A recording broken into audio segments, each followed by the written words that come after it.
tem uma dor que quase ninguém vê, mas o corpo sente. É a dor de não se sentir visto, de se sentir isolado. Você pode estar cheio de pessoas por perto, mas mesmo assim se sentir sozinho. E isso ativa o mesmo circuito neural que a dor física, ou seja, sentir-se só realmente dói. Mas quando alguém nos olha de verdade, é como se essa pessoa dissesse: eu vejo você e porque eu vejo, você existe. Foi assim quando a gente nasceu e foi crescendo. Alguém nos olhou, nos chamou pelo nome e a partir daquele instante nós passamos a ser inseridos e reconhecidos nesse mundo. Mas mais do que isso, a gente foi se reconhecendo. E eu entendi o que significa quando esse olhar desaparece em um lugar onde as pessoas já tinham deixado de existir para quase todo mundo. Em 1992, eu estava no último ano da faculdade de fisioterapia e eu fui fazer um estágio em psiquiatria.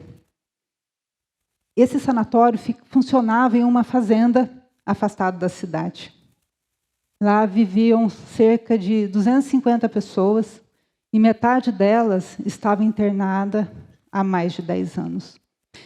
Quando eu cheguei lá, essa realidade me chocou. Eram pessoas isoladas, sem visitas, corpos sem uma direção, olhares sem um sentido. Mas nesse mesmo período, estava em curso no Brasil a reforma psiquiátrica. Porque no isolamento, os 3 pilares da saúde desmoronam. A saúde física, a mental e a social. E muitos morreram atrás desses muros e ninguém chorou. Provavelmente, na nossa família, de todos nós, existe alguém que já ficou em um sanatório. E a reforma psiquiátrica veio para tirar esse paciente do ambiente manicomial e reintegrá-lo à sociedade. Mas não bastava abrir os portões. Era preciso reconstruir a identidade, a autonomia, os vínculos, o pertencimento. Quando eu falo do sanatório, eu estou falando de um caso extremo de isolamento. Mas eu quero trazer isso para mais perto de nós, antes de falar como eu trabalhei com os pacientes. Olhe para você e para mais 5 pessoas. Hoje, 1 em cada 6 pessoas relata a solidão. Essa é uma estatística mundial.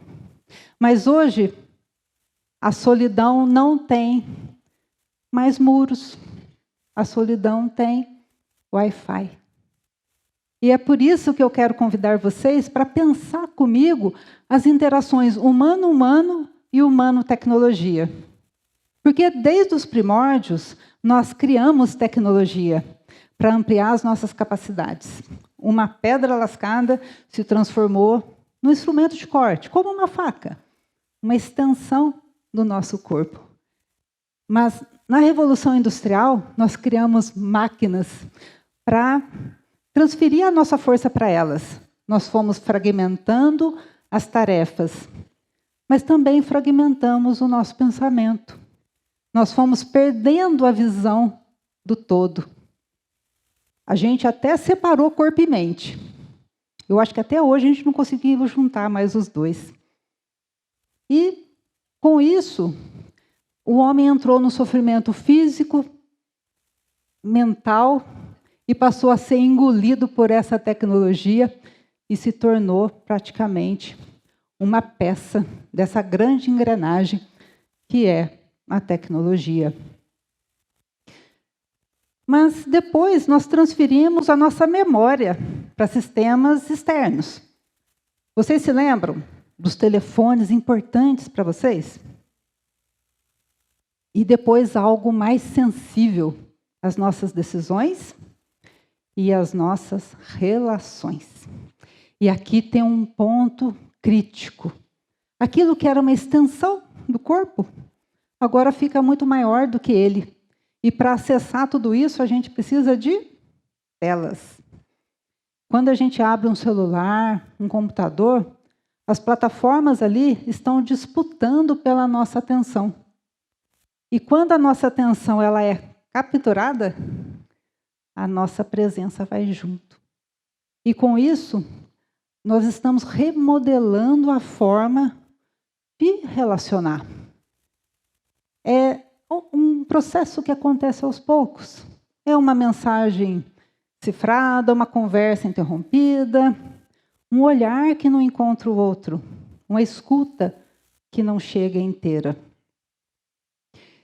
E eu entendi que o que sustenta a nossa capacidade de ser humano é isso, é olhar.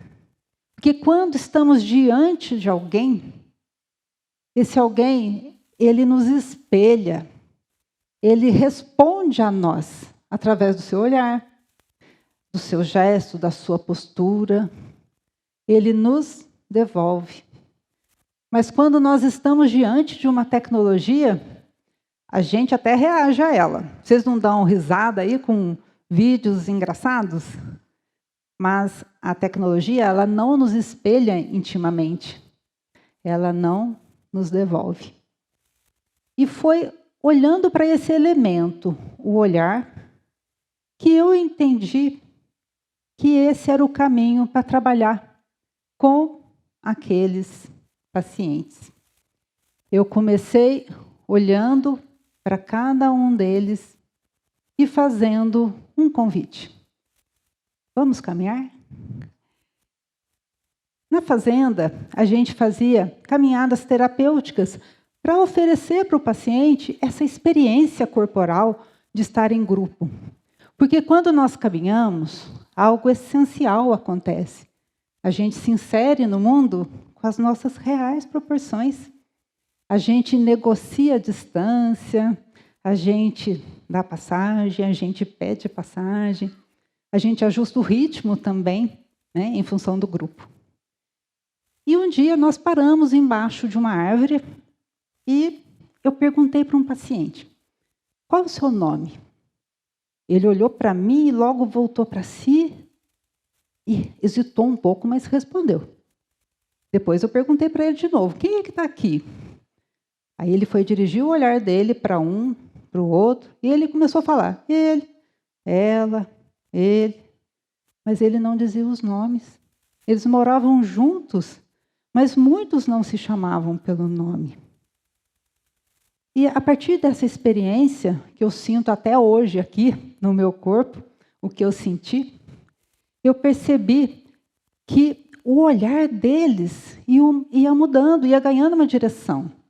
O corpo parece que se organizava diferente, a dinâmica do grupo mudava. E eu estava nesse grupo, então eu também sentia tudo isso ali.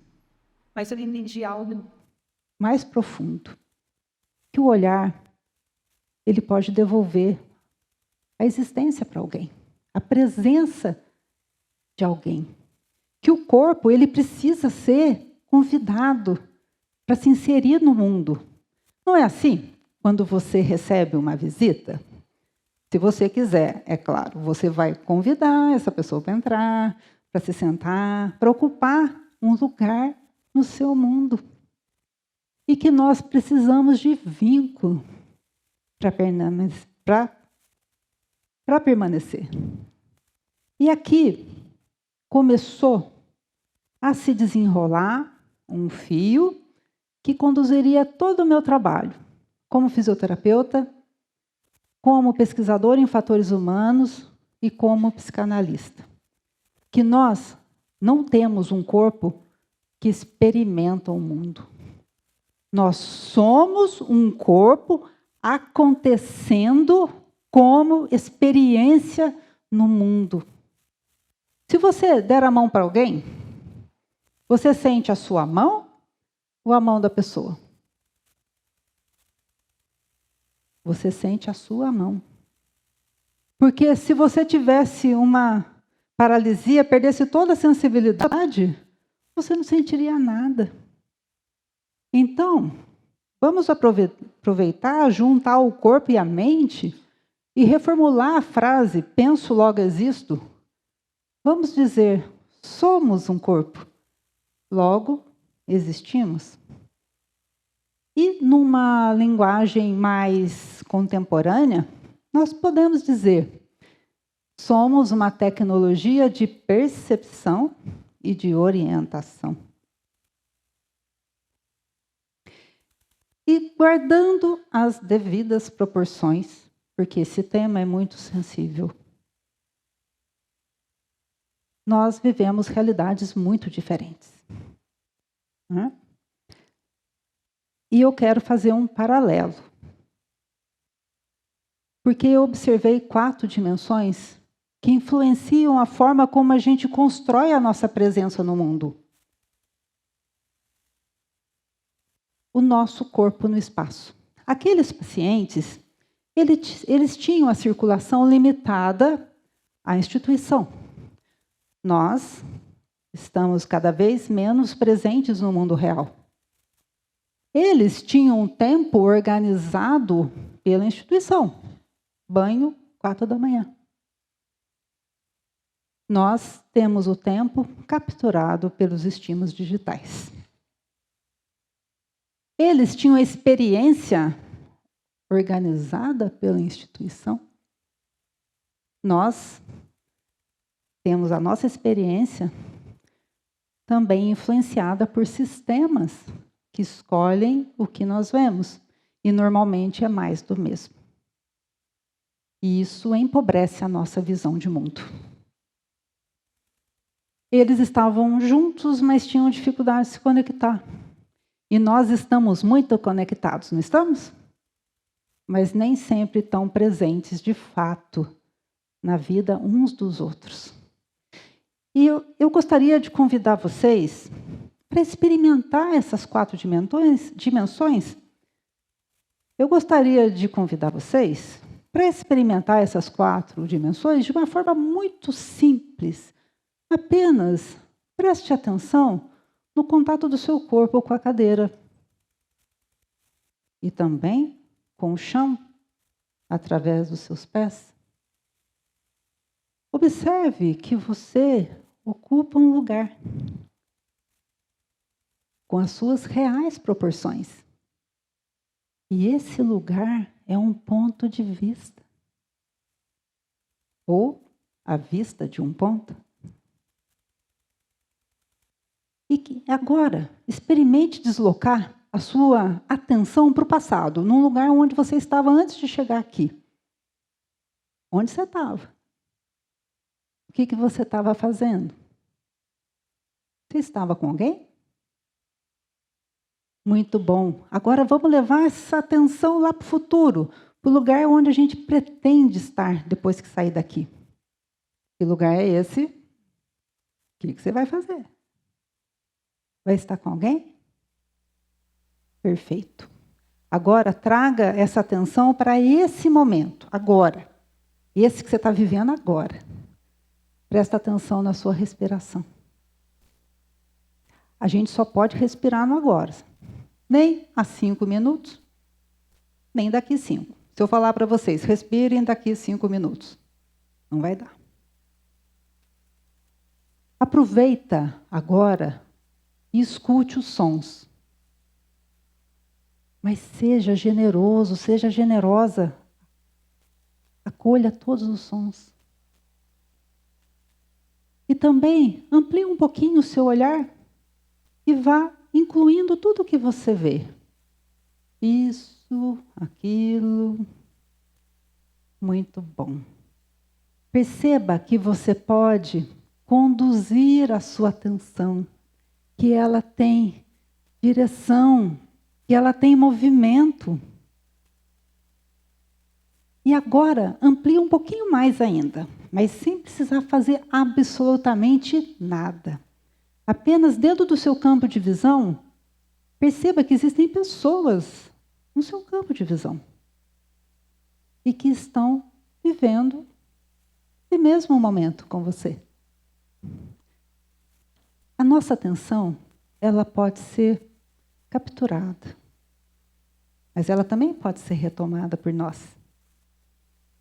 E percebam que a gente pode conduzir a nossa atenção ou também deixá-la ser conduzida. E que nós estamos no espaço, no tempo, também em relação.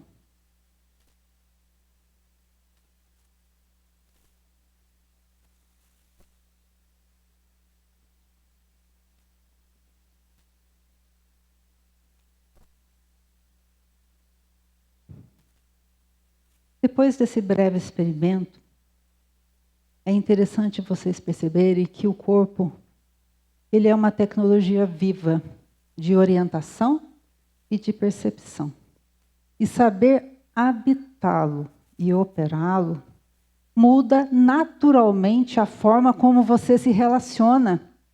Primeiro, com você mesmo. Depois, com o outro. Porque você vê o outro de fato e você sustenta melhor a sua relação. E também com o mundo, porque você passa a responder a ele e não reagir a ele.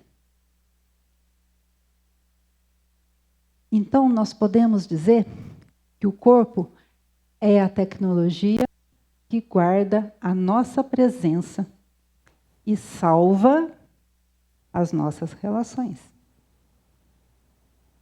Depois de décadas estudando o corpo, eu entendi algo fundamental. Mas como habitar essa tecnologia viva? Como é que a gente vai lembrar disso no cotidiano? Não é? Eu vou dar uma pergunta para vocês de presente.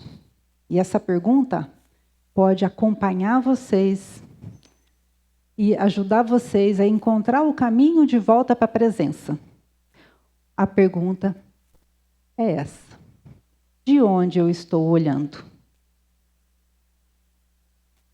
Porque em um mundo que nos puxa o tempo todo para fora, voltar, cuidar dessa presença, dessa tecnologia, é sustentar a própria soberania. Porque no mundo cheio de estímulos, voltar e cuidar dessa presença é um ato revolucionário. Revolucione a sua vida e cuide-se bem. Obrigada. Uhul! Salva de palmas, senhoras e senhores.